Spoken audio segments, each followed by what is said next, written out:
Assalamualaikum warahmatullahi wabarakatuh. Perkenalkan, nama saya Siti Aisyah Ramadhania dengan nomor stambul Q1A11818143.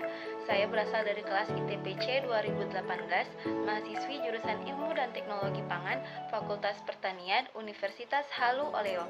Kali ini saya akan mempresentasikan PowerPoint dari mata kuliah Aplikasi Bioteknologi Pangan dengan judul Karakteristik dan Kombinasi Susu Jagung dan Susu UHT atau Ultra High Temperature oleh Mustahidan et al. Tahun 2018. Teman-teman, seperti yang kita ketahui, jagung manis disukai masyarakat karena rasanya enak, mengandung karbohidrat, protein, dan vitamin yang tinggi, serta kandungan lemak yang rendah. Jagung dapat dimanfaatkan sebagai susu jagung. Susu jagung manis aman bagi penderita jantung dan diabetes karena jagung manis tidak mengandung kolesterol dan gula pada jagung manis adalah fruktosa. Selain itu, susu jagung manis relatif lebih mudah dibanding susu sapi. Namun, kandungan protein susu jagung manis lebih rendah dibanding susu sapi. Dangke adalah produk olahan susu tradisional di masyarakat Kabupaten Nrekang, Sulawesi Selatan. Penelitian ini bertujuan untuk mengkombinasikan susu jagung manis dan susu UHT dalam pembuatan dangke. Selanjutnya yaitu metode penelitian.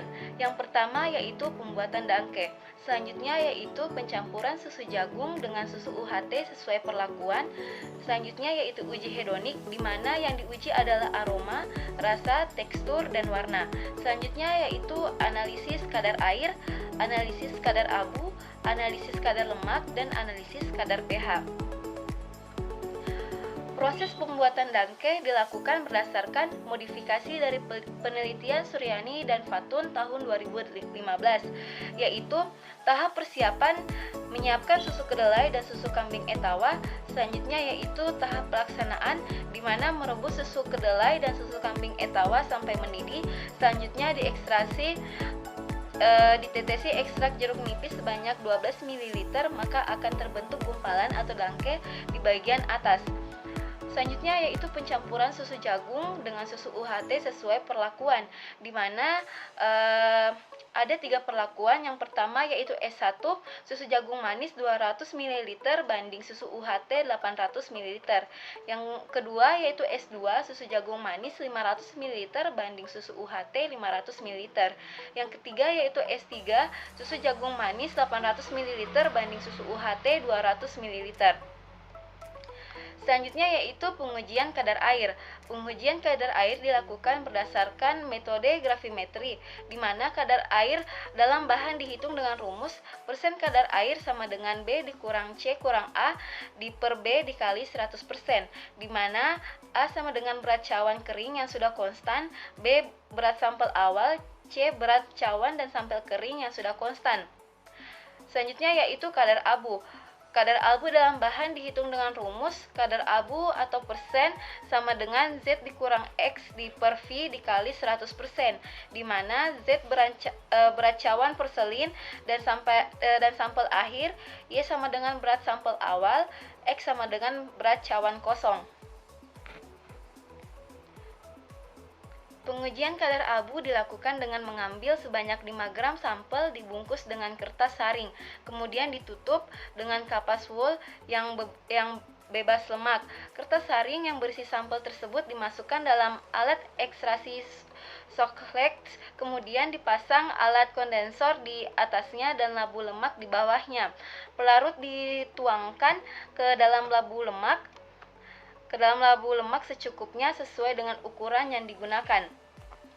Selanjutnya yaitu perhitungan kadar lemak dalam sampel dapat dihitung persen lemak sama dengan WC dikurang WB per WA dikali 100%, dengan WC sama dengan berat labu tambah lemak setelah ekstraksi, WB sama dengan berat labu awal, WA berat sampel akhir. Selanjutnya yaitu pengujian pH. Pengujian pH menggunakan alat pH meter. Cara pengukurannya yaitu alat dikalibrasi dengan cara elektroda dicelupkan pada aquades hingga menunjukkan nilai pH yang netral yaitu pada pH 7. Kemudian elektroda dibalas dengan aquades lalu dikeringkan kembali. Setelah itu sampel yang diukur sebanyak 5 gram dicelupkan elektroda sambil dikocok, kemudian dibaca angka yang ditunjukkan jarum atau digital. Selanjutnya yaitu hasil dan pembahasan, di mana kita dapat melihat hasil dari warna. Hasil uji organoleptik terhadap warna dangke dengan kombinasi susu jagung dan susu UHT menunjukkan bahwa penerima panelis terhadap aroma dangke dengan kombinasi susu jagung dan susu UHT diperoleh nilai 3,27 sampai 3,97 atau masih pada taraf netral. Dapat dilihat bahwa nilai tertinggi dari penilaian panelis pada saat uji organoleptik terhadap dangke pada beberapa kombinasi susu jagung manis dan susu UHT yakni 3,97 pada perlakuan S3 atau mendekati suka dan menghasilkan dangke warna kuning. Sedangkan nilai terendah panelis yakni 3,27 atau pada perlakuan S1 dengan menghasilkan warna putih. Nah, teman-teman, hasil uji penerimaan warna menunjukkan bahwa semakin banyak susu jagung yang ditambahkan, maka semakin baik penerimaan panelis terhadap warna pada dangke. Panelis menilai warna kuning yang dihasilkan meningkatkan ketertarikan pada dangke. Selanjutnya yaitu aroma. Hasil uji organoleptik terhadap aroma dangke dengan kombinasi susu jagung manis dan susu UHT menunjukkan bahwa penerima panelis terhadap aroma dangke dengan kombinasi susu jagung dan susu UHT diperoleh nilai 3,47 sampai 3,73 atau masih pada taraf netral. Penilaian tertinggi oleh panelis terhadap aroma dangke pada perlakuan S2 dengan nilai 3,73. Hal ini menunjukkan bahwa kombinasi seimbang antara aroma susu jagung dan susu UHT lebih menarik panelis. Perlakuan S3 memiliki penerimaan terendah. Hal ini menunjukkan bahwa panelis kurang menyukai dangke yang memiliki aroma jagung yang dominan. Selanjutnya yaitu rasa. Hasil uji organoleptik terhadap rasa dangke dengan kombinasi susu jagung manis dan susu UHT di sini yaitu menunjukkan bahwa penerimaan panelis terhadap rasa diperoleh nilai 3,20 sampai 3,57 atau masih di taraf netral. Perlakuan S2 memiliki nilai tertinggi 3,57. Hal ini menunjukkan bahwa kombinasi yang seimbang antara susu UHT dan susu jagung lebih disukai panelis. Penilaian terendah yakni perlakuan S3 dengan nilai 3,2. Selanjutnya yaitu tekstur.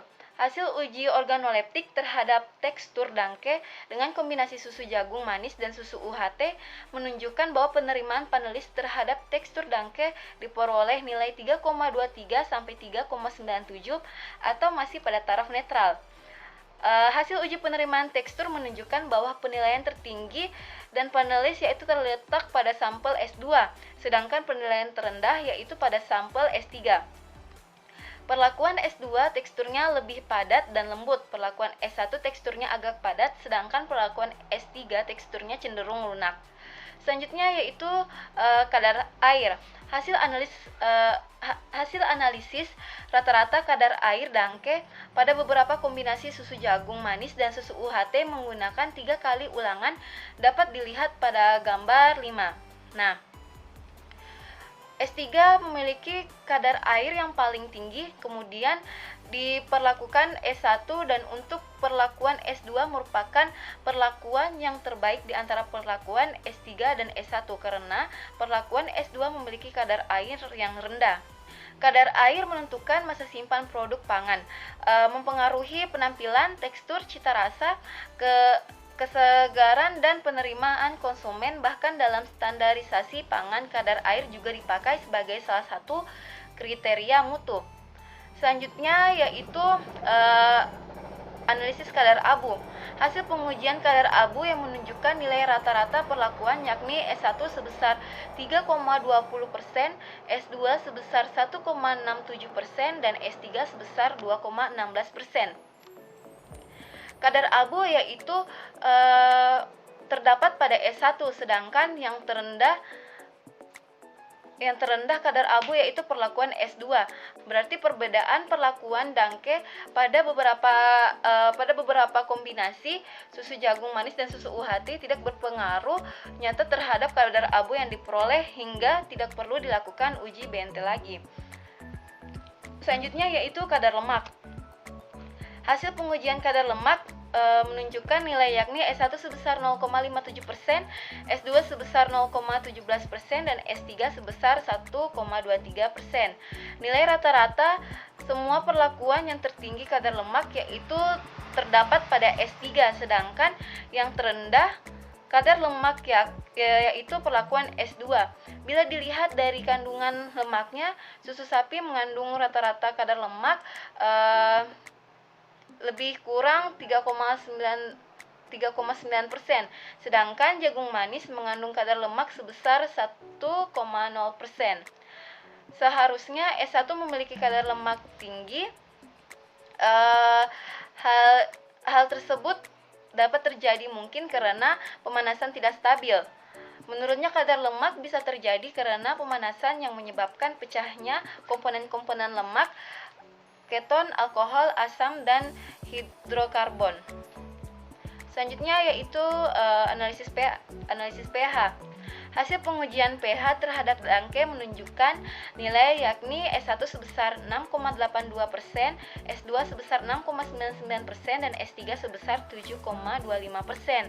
Nilai pH tertinggi yaitu pada S3, sedangkan nilai pH terendah yaitu perlakuan S1. Nilai pH masing-masing perlakuan tersebut berada pada kisaran pH netral 6-7. Nilai tersebut tidak berbeda jauh dengan nilai pH bahan bakunya yakni 6,6, yaitu untuk susu sapi. Ini menunjukkan tidak adanya perlakuan yang menyebabkan perubahan pH. Proses pengumpalan susu terjadi akibat aktivitas enzim papain dari getah pepaya pada proses pembuatan dangke. Itulah yang dapat saya sampaikan, sehingga kesimpulan dapat ditarik perlakuan tersebut pembuatan dangke yaitu pada perlakuan S2. Hal ini terlihat dari hasil pengujian yang menunjukkan dari 8 parameter S2 memiliki nilai terbaik pada 5 parameter, yaitu pada ujian organoleptik meliputi aroma 3,73, rasa 3,57, tekstur 3,97, dan hasil kadar air 69,32. Demikian yang dapat saya sampaikan, lebih dan kurangnya mohon dimaafkan. Wabillahi taufiq walhidayah. Wassalamualaikum warahmatullahi wabarakatuh.